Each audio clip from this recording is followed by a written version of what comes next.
I'd like to introduce you to the new members of the panel who have just joined. On my immediate right is John Adler, who is the Chief Executive of Sandwell and West Birmingham Hospitals. John and Sandwell have pioneered a very, very interesting model of employee engagement, absolutely at the heart of service delivery in the Trust, which has been garnering quite a lot of national interest. I then have Hugh Lanning, who is the Deputy General Secretary of the Public and Commercial Services Union. Hugh and I have known each other more years than either of us would care to remember from National Union of Student days. I am right, in the early 1970s, moving swiftly on. I think he's wearing better than I am, which is even worse. Very, very annoying. And then we have Anthony Phillips, who is the Managing Director of Wellcome Corporate Services Limited.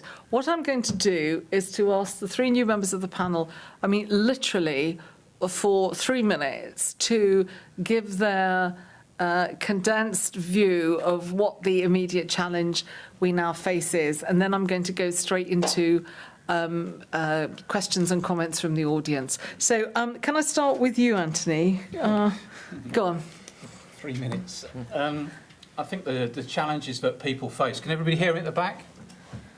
Yeah. The challenges that people face is that the amount of transformation that's going to take place in the UK, really from a mental health point of view, is going to be very challenging. What's interesting, the UK has had a productivity gap versus many other countries for many years. It's also got a health gap. We sit about 22nd in the European health table, and there's a correlation between productivity and health, although the government, even with the Dame Carol Black review, never really acknowledged it. And I think that now that countries around, the question is how are we going to cope, particularly on the mental side. And what I'm worried about is that you get people like Dave Ulrich in the States, where I was talking to him recently, saying that the HR professionals and the leaders who are driving the change need to be fit for purpose because it's going to be a tough ride. But I think much more importantly is what does that mean for the frontline person? Maybe the part-time female worker who's working 15, 20 hours a week. How are they going to cope with the uncertainty about the financial? And the UK is characterised by and I'll probably upset a few people here, but, you know. That's why we asked you. I think the UK is characterised by a stress management culture, employee assistance, counselling. Let's wait for everybody to be unwell and then we'll kick into action. And, for example, and I'd be willing to give £100 to charity if anybody's got one, but how many people actually recognise that managing your personal wellness is actually a life skill?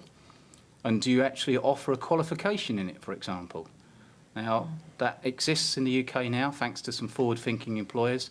But if we don't recognise it as a life skill, then how are we going to actually help people develop it? I'll shut up now. That was extremely thought-provoking and absolutely a dimension that, in a sense, we hadn't really, I don't think, certainly hadn't dealt with in the plenary sessions earlier, but is an extremely important corrective. Hugh, would you like to contribute? I'd love to. Thank you for that nice introduction. It's all right, Tony. I'm sure it's not true. I think you are wearing much better than I am. We've got a nice, challenging agenda every day, and you're here for the civil service, which is where we represent new announcements about the level of cuts. Most departments being told they're going to have to cut by 25% is the sort of region of cuts. And the question originally we were asked, are staff the agents or the victims of change? And I sort of thought of three questions to that.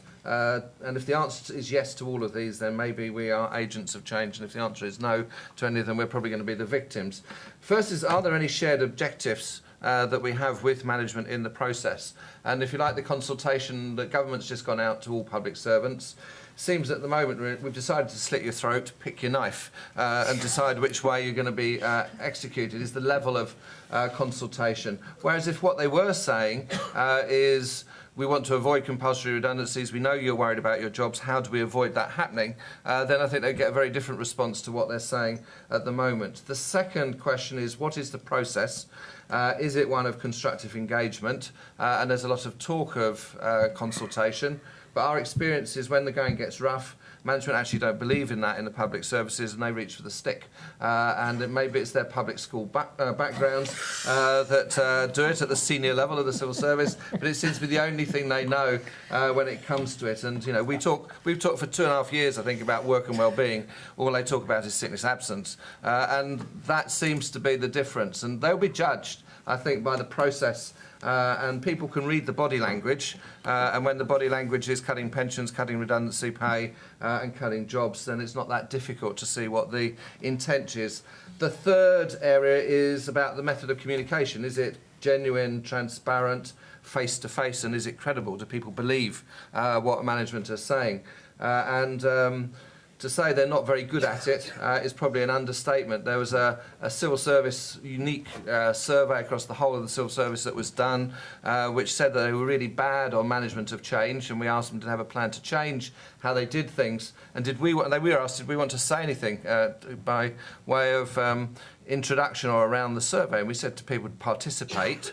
And the question was, well, didn't we want to say anything about the nature of the answer? Said, no, it's all right, you're going out this week telling them we're getting rid of their redundancy pay, it'll be okay. They'll answer spontaneously, I think, to the survey. And they were very surprised why they got a negative answer to the sort of question. So I think if you can get a change in the attitude of public sector management on those three issues, to try and identify common ground, to go through a good process and to communicate that properly, then there is a chance.